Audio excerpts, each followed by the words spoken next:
अगर आप अपने स्मार्टफोन से ही अपना पासपोर्ट बनाना चाहते हैं तो सबसे पहले अपने फोन में गूगल बाबा को खोलकर उसमें पासपोर्ट सेवा सर्च करें। उसके बाद जो सबसे ऊपर लिंक दिखे उसे क्लिक कर लो और इसके बाद इस न्यू यूजर रजिस्ट्रेशन वाले ऑप्शन को क्लिक करके उसमें अपना पासपोर्ट केंद्र सेलेक्ट कर लो। उसके बाद नाम, date of birth, email ID, password और हिंट क्वेश्चन सेट कर लो। और हाँ, इस बात को हमेशा याद रखना कि जो आपका ईमेल आईडी है वही आपका लॉगिन आईडी भी होगा। पासवर्ड बनाते समय ये ध्यान रखना कि आपके पासवर्ड में मिनिमम 8 और मैक्सिमम 14 कैरेक्टर होने चाहिए, जिसमें से एक नंबर 0 से 9 के बीच एक स्मॉल लेटर और एक अपर केस हो सकता है। आप अपने पासवर्ड में स्पेस नहीं डाल सकते। पासवर्ड सेट करने के बाद आपको कैप्चा डालकर रजिस्टर बटन पर क्लिक कर देना है। जैसे ही आप रजिस्टर बटन पर क्लिक करेंगे, आपने जो ईमेल डाला है उस पर आपके पासपोर्ट का एक्टिवेशन लिंक चला जाएगा, जिसे आपको अपने ईमेल पर जाकर एक्टिवेट करना है। जैसे ही आप पासपोर्ट एक्टिवेशन लिंक पर क्लिक करेंगे, आप पासपोर्ट सेवा की ऑफिशियल वेबसाइट पर पहुंच जाएंगे, जहां आपको अपने ईमेल और पासवर्ड डालकर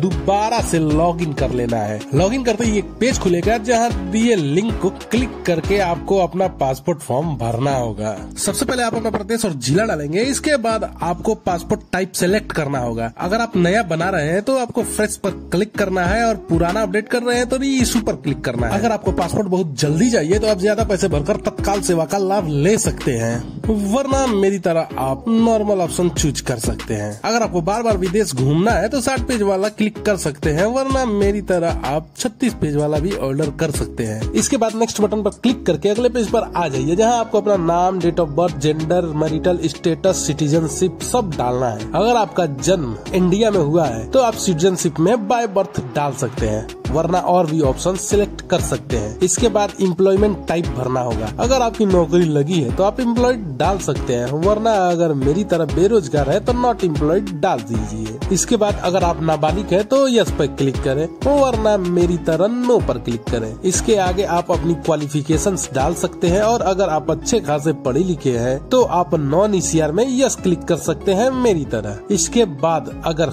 आप चाहें तो अपने शरीर पर मौजूद एक विजिबल मार्क और आधार नंबर भी डाल सकते हैं, पर ये जरूरी नहीं है। हाँ, पर यहाँ यस पर क्लिक करना बेहद जरूरी है, जहाँ लिखा है कि UIDAI को कोई ऑब्जेक्शन नहीं होगा अगर पासपोर्ट सेवा मेरी सेंसिटिव इंफॉर्मेशन को ऑथेंटिकेशन के लिए यूज करे तो। ये कसम खाने के बाद आप नेक्स्ट बटन पर क्लिक करके अगले पेज पर आ सकते हैं, जहाँ आपको अपने माता पिता का नाम डालना है, कुछ इस तरह। इसके बाद नेक्स्ट बटन पर क्लिक करके अगले पेज पर आ जाना है, जहाँ आपको अपना पूरा एड्रेस भर देना है डिटेल में। इसके बाद जब आप नेक्स्ट बटन पर क्लिक करेंगे तो एक इमरजेंसी कॉन्टेक्ट का ऑप्शन खुलेगा, जहां आप किसी भी ऐसे इंसान का नाम डाल सकते हैं जो आपका सच में अपना हो। मैंने तो अपने भाई का नाम और कॉन्टेक्ट डाला था। इसके बाद नेक्स्ट बटन पर क्लिक करके आप अगले पेज पर आ सकते हैं। ये पेज बेसिकली शरणार्थियों के लिए है, इसलिए अगर आप पड़ोसी देश जैसे तिब्बत वगैरह के शरणार्थी है तो आप यस पर क्लिक कर सकते हैं, वरना मेरी तरह नो डिटेल्स नॉट अवेलेबल पर क्लिक करके आगे बढ़ जाए।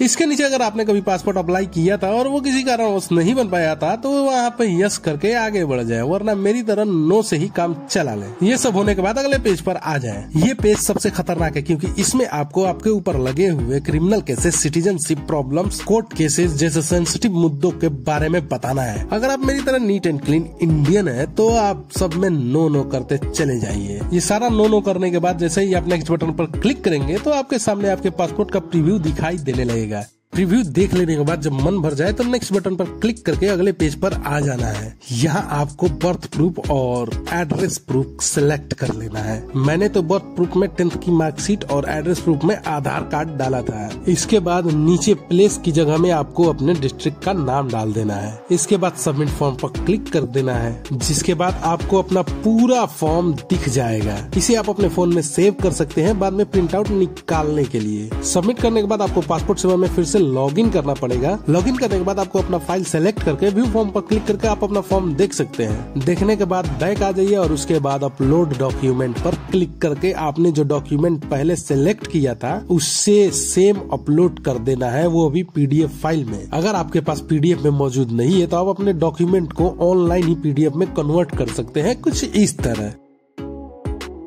डॉक्यूमेंट अपलोड करने के बाद आपको पेमेंट और अपॉइंटमेंट के ऑप्शन पे आ जाना है, जहां आप नेट बैंकिंग, डेबिट कार्ड और UPI के जरिए भी पेमेंट कर सकते हैं। सबसे पहले आपको अपना अपॉइंटमेंट डेट और सेंटर सेलेक्ट करना है, जिसके बाद आप पेमेंट कर सकते हैं, कुछ इस तरह।